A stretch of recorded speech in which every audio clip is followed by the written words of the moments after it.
Bismillahirrahmanirrahim. Assalamualaikum warahmatullahi wabarakatuh. Segala puji kita panjatkan kehadirat Allah Subhanahu wa taala atas limpahan rahmat nikmatnya. Kita diberi kesempatan untuk menjadi bagian dari umatnya Nabi Muhammad yang mengikuti perintah Allah agar menuntut ilmu, menjadi seorang yang berpendidikan dan berperadaban. Salawat serta salam kita haturkan keharibaan junjungan Nabi besar Muhammad sallallahu alaihi wasallam, guru pertama dan guru paling utama dalam kehidupan Islam kita. Anak-anakku yang dirahmati Allah Subhanahu wa taala, ini perjumpaan pertama kita di kelas 12.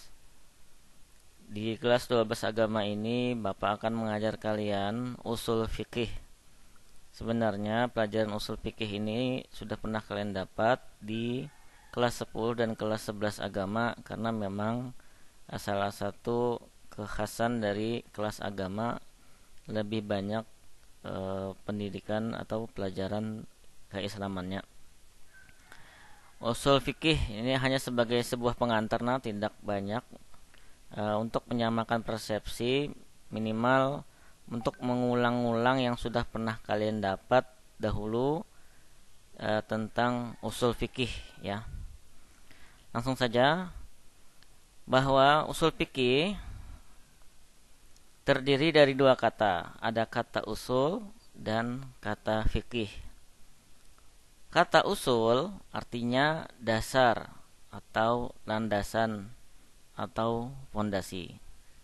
Sedangkan kata fikih artinya mengetahui hukum-hukum syariat Islam, seperti tata cara sholat, tata cara puasa, tata cara berzakat, dan lain sebagainya. Jadi kata usul fikih bila digabungkan memiliki arti secara sederhana dasar bagi hukum-hukum syariat Islam.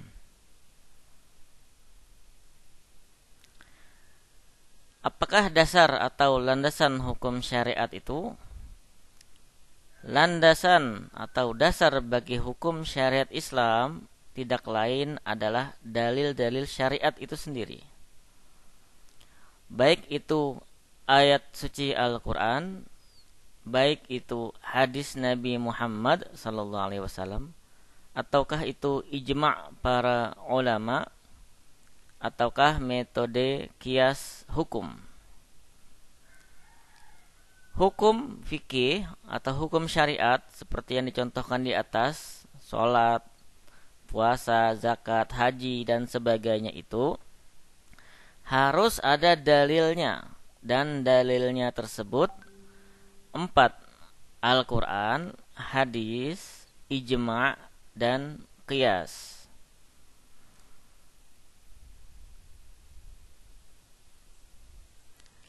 Yang dibahas dalam usul fikih.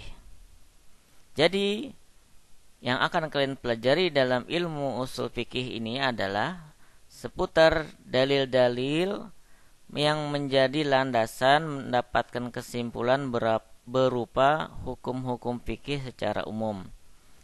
Maksudnya, kalian dalam pelajaran usul fikih ini akan belajar bagaimana cara ulama memahami dalil-dalil yang 4 tadi sehingga bisa menyimpulkan suatu hukum.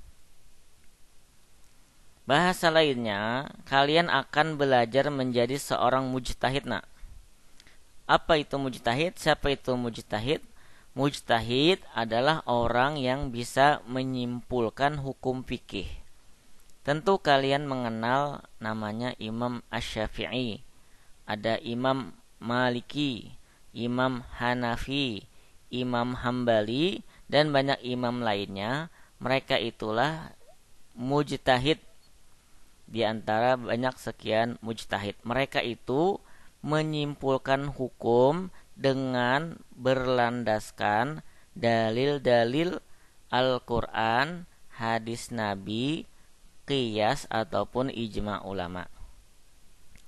Minimal nak, setelah kalian belajar usul fikih ini, walaupun nggak jadi mujtahid, nggak jadi ulama, minimal setelah belajar usul fikih ini, kalian tahu alasan dibalik mengapa para mujtahid, para ulama terkadang berbeda pendapat dalam satu masalah yang sama. Sebut saja masalah kunut subuh nak. Dalam mazhab Imam Asy-Syafi'i dan Imam Maliki, kunut subuh itu ada.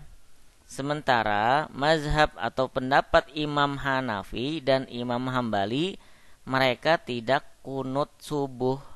Lah, kenapa mereka bisa berbeda pendapat? Nah, kalian akan dapat jawabannya, salah satunya melewat belajar usul fikih ini. Contoh lain perbedaan pendapat di antara ulama dan mujtahid adalah rakaat sholat tarawih. Ada yang sholatnya 11 rakaat dengan witir, ada yang 23 rakaat dengan witir. Kenapa bisa berbeda? Nah, kita dengan belajar usul fikih ini, kita minimal mengetahui alasan-alasan dibalik mengapa para ulama itu berbeda pendapat, sehingga menghilangkan tuduhan atau anggapan bahwa orang yang berbeda pendapat itu maka dia telah salah. Ya, jangan sampai kita menyimpulkan orang yang berbeda pendapat dengan kita dalam suatu masalah fikih, berarti orang itu salah. Nah, jangan sampai seperti itu. Makanya kita belajar usul fikih. Ya. Ada juga cara berwudu. Nah, salah satu perbedaan pendapat masalah wudu ini mengenai mengusap kepala, apakah sebagian saja ataukah keseluruhannya. Nah, ini juga dengan belajar usul fikih kita akan mengetahui alasan-alasan para ulama itu kok bisa berbeda pendapat. Nah, ya. Nah, belajar usul fikih tadi sebagaimana Bapak jelaskan, maka akan menghilangkan tuduhan-tuduhan orang yang berbeda pendapat dengan kita itu salah karena belum tahu ilmunya. Nah, kita belajar ilmunya agar kita tidak mudah menyalahkan. Itu dulu anak-anakku, singkat saja pembahasan kita hari ini, hanya sebagai pengantar saja. Kebetulan juga buku-bukunya belum lengkap, maksudnya ada materi-materi yang belum disepakati untuk kelas 12 agama ini, akan apa yang akan dipelajari. Bab-babnya apakah sama dengan yang tahun tadi ataukah berbeda untuk tahun ini. Jadi sambil menunggu kepastian bab-bab yang ada di pelajaran usul fikih ini apakah sama dengan tahun tadi ataukah berbeda, apakah sama dengan pelajaran fikih ataukah berbeda, kita tunggu. Mudah-mudahan tidak lama. Bapak akhiri, mudah-mudahan ada manfaatnya, mudah-mudahan dimudahkan Allah dalam memaham. Insyaallah Bapak akhiri. Assalamualaikum warahmatullahi wabarakatuh.